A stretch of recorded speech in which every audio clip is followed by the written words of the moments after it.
এই যে সুপারস্টার, আমার কাছে কিন্তু নথি আছে, ব্যাংকের সাথে লেনদেনটা ঠিক করেন। আমার কাছে কাগজপত্র দিয়ে গেছে। আপনারা কিভাবে আছেন দূরে দূরে সব জানি।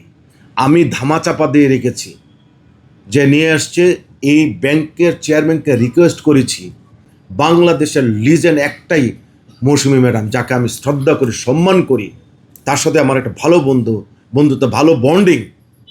আমি এই জন্য ধামাচাপা দিয়ে রেখেছি। এবং এইটা অনেক দিন এমন কাজ করেন না যে নিজে করবেন, সামনে আরেকজন প্রকাশ করবে, এটা মানুষকে বলবো না। আপনার পার্সোনাল কথা বলে আমি আপনাকে ছোট করবো না, আপনি বুঝে গেছেন। কারণ আমি পছন্দ করি আপনাকে। প্রকাশ্য ক্ষমা কারা চায়, কেন চায়? আমি কি ডাকাত, চুরি করেছি, অন্যায় করেছি, কোনো প্রুফ আছে, টাকা মেরে দিয়েছি? আমি প্রকাশ্যে কেন মাপ চাবো? আমার অন্যায়টা কি?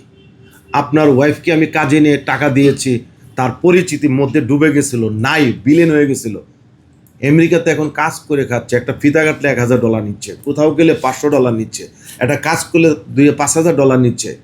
এটা তো হাসান জাহাঙ্গের কারণে হয়েছে। আমেরিকাতে যখন গিয়েছিল তখন কাজ ছিল? জিজ্ঞেস করেন, কাজ ছিল? এখন তো সবাই জানে। আবার সিনেমা রিলিজ হচ্ছে এতদিন পর, এটা সাধুবাদ জানানো উচিত ছিল না? বড় স্ক্রিনে যখন দেখবে, এটা তো আমি আগেই বললাম যে ওয়ার্ল্ড ওয়াইড মার্কেটিং হবে, কারণ ওইভাবে আমার গল্পটা 68,000 গ্রাম বাংলা এবং প্রবাসীদের গল্প। আপনারা সিনেমা হলে যাবেন, দেখবেন, ভালো না লাগলে আপনারা তখন যা বলার আমি মেনে নিব। ভালো লাগতেই হবে ইনশাল্লাহ। আপনারা হলে আসবেন। 15ই মে থেকে সারা বাংলাদেশে আপনার প্রিয় প্রেক্ষাগৃহে।